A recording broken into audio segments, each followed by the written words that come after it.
এবারের নির্বাচনে মানুষ পরিবর্তনের লক্ষ্যে ভোট দেবেন। পশ্চিমবঙ্গে পরিবর্তন আসবেই, কেউ রুখতে পারবে না।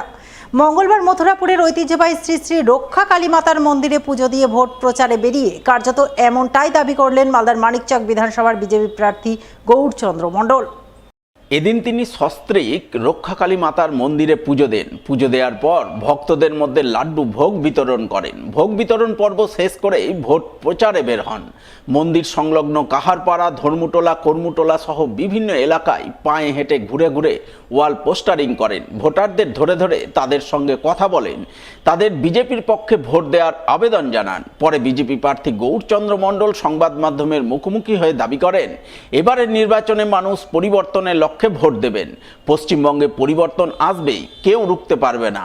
মানিকচকেও বিজেপি জিতবে, যা বিজেপিকে ঘিরে সাধারণ মানুষের উচ্ছ্বাস আবেগ দেখেই বোঝা যাচ্ছে।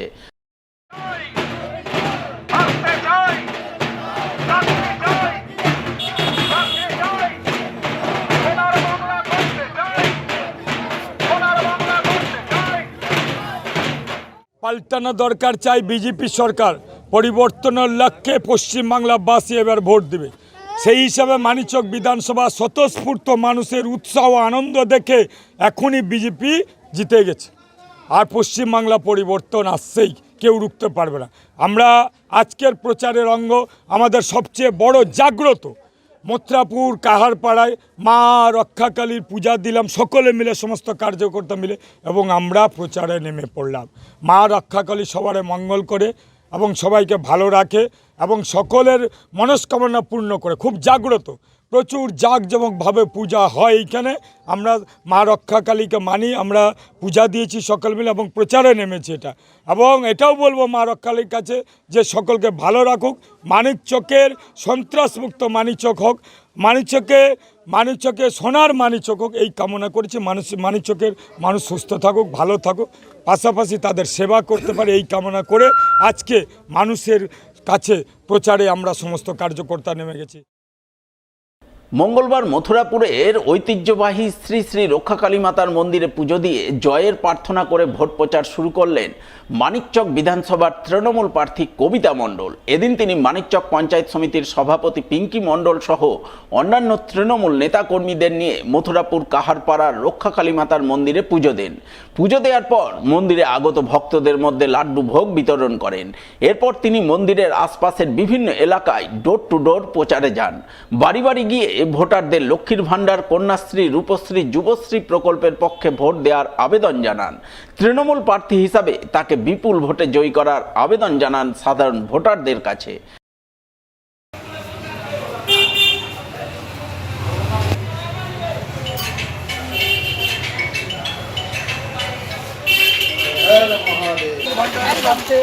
যুবসাথী স্বার্থে শরীর ভালো আছে? আচ্ছা, ভালো থেকে আর ভোটটা দিদিকে দিন। সামনে আসেন, ঠিক আছে? 23 তারিখ আসছে দিন, ঘাসের উপর জোড়া ফুল চিহ্নে ভোটটা দিন। আমি আজকে প্রার্থী ঘোষণা হওয়ার পরে কিন্তু আজকে প্রথম পুজো দিলাম এবং প্রচারে জোর কদমে প্রচারে আমরা নেমে গেছি। আর আজকে আমি আমার মনের যে আশা, সেই আশা পূর্ণ করার জন্যই আজকে আমি রক্ষাকালী মন্দিরে এসে পূজা দিলাম। মায়ের কাছে চাইলাম যাতে আমি এই ভোটে বিপুল ভোটে জয়ী হয় এবং মা যাতে আমার পাশে সবসময় থাকেন। কি লক্ষ্য? আমার লক্ষ্য রয়েছে আমি এই বিধানসভা থেকে যাতে বিপুল ভোটে জয়ী হয়ে বিধানসভায় পৌঁছাতে পারি। মঙ্গলবার ভোট প্রচারে বেরিয়ে এসআইআর প্রক্রিয়ায় নাম বাদ পড়া এবং বিচারাধীন ভোটারদের পক্ষ নিয়ে সুর চড়ালেন মানিকচক বিধানসভার বামফ্রন্ট মনোনীত সিপিআইএম প্রার্থী দেবজ্যোতি সিনহা। এদিন তিনি মানিকচক স্ট্যান্ড, মানিকচক বাজার সহ আশপাশের বিভিন্ন এলাকায় জোর কদমে ভোট প্রচার করেন। ব্যবসায়ী থেকে শুরু করে পথ চলতি মানুষজনের সঙ্গে আলাপচারিতায় মেতে ওঠেন। তাদের কাছে হাত জোর করে সিপিআইএমের পক্ষে ভোট প্রার্থনা করেন। একই সঙ্গে ডোর টু ডোর প্রচারে যান। ভোটারদের ধরে ধরে তাকে এবং তার দলকে একবার মানিকচক বিধানসভায় কাজ করার সুযোগ করে দেওয়ার জন্য করজোড়ে আবেদন জানান। সুতরাং আমাকে জেতাও, বাকি আমি কি হবে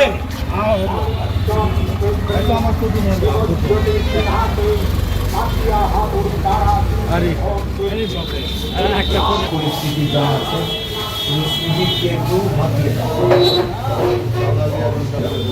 বাকি আমন্ত্রণ জানলে আসো।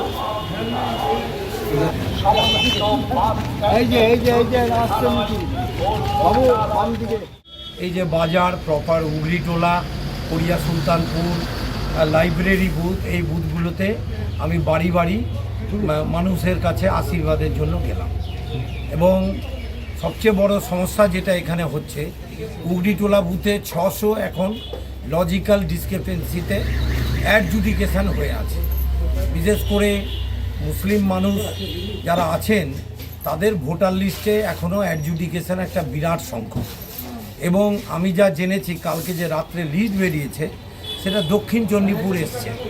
এর পরের যে আশা করব বেরোবে সেটা হচ্ছে পরবর্তীকালে বেরোবে। কিন্তু যা বেরিয়েছে ভয়ঙ্কর। এক একটা মুসলিম বুথে 250-300 করে নাম ডিলিটেড করে দেওয়া হয়েছে। তাদেরকে এখন এসডি অফিসে ট্রাইব্যুনালে যেতে হবে। আমরা সব ভোটারদের পাশে আছি, যারা 20 বছর, 30 বছর, 50 বছর, মানে 100 বছর যারা হচ্ছে যে এখানকার বাসিন্দা, তারা আজকে হচ্ছে ভোটাধিকার থেকে বঞ্চিত হবেন। এটা কখনোই মেনে নেওয়া যায় না।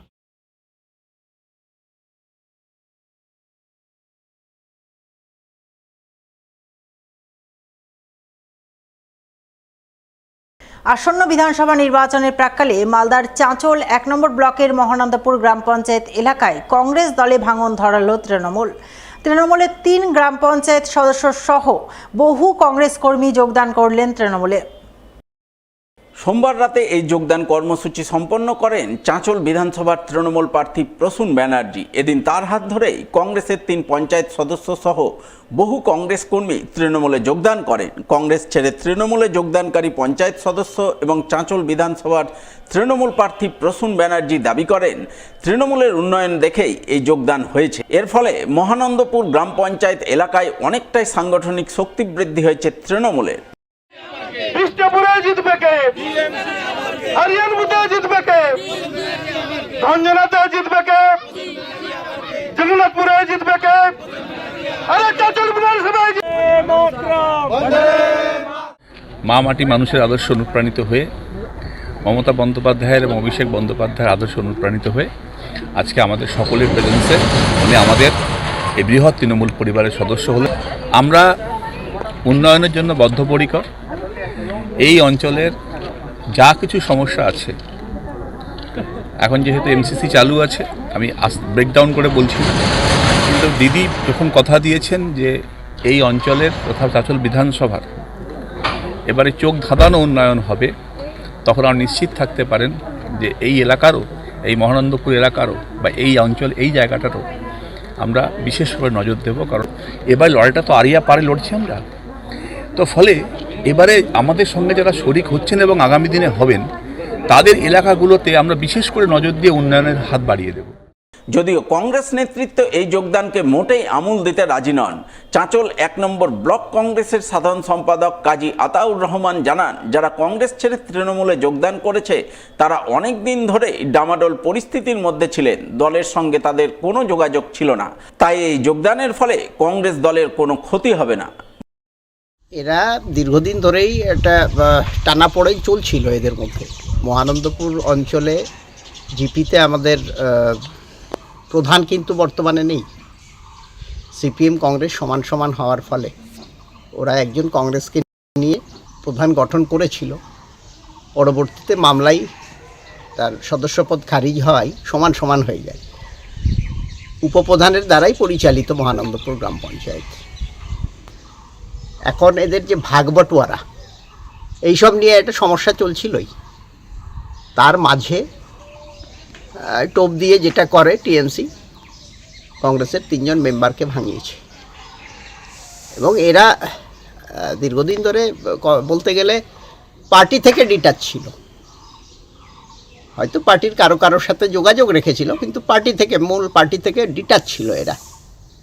এবং স্বাভাবিকভাবে এরা ভোটের আগে পাল্টে খেয়েছে। দলে কোনো প্রভাব পড়বে না? দলে এদের জন্য কোনো প্রভাব পড়বে না।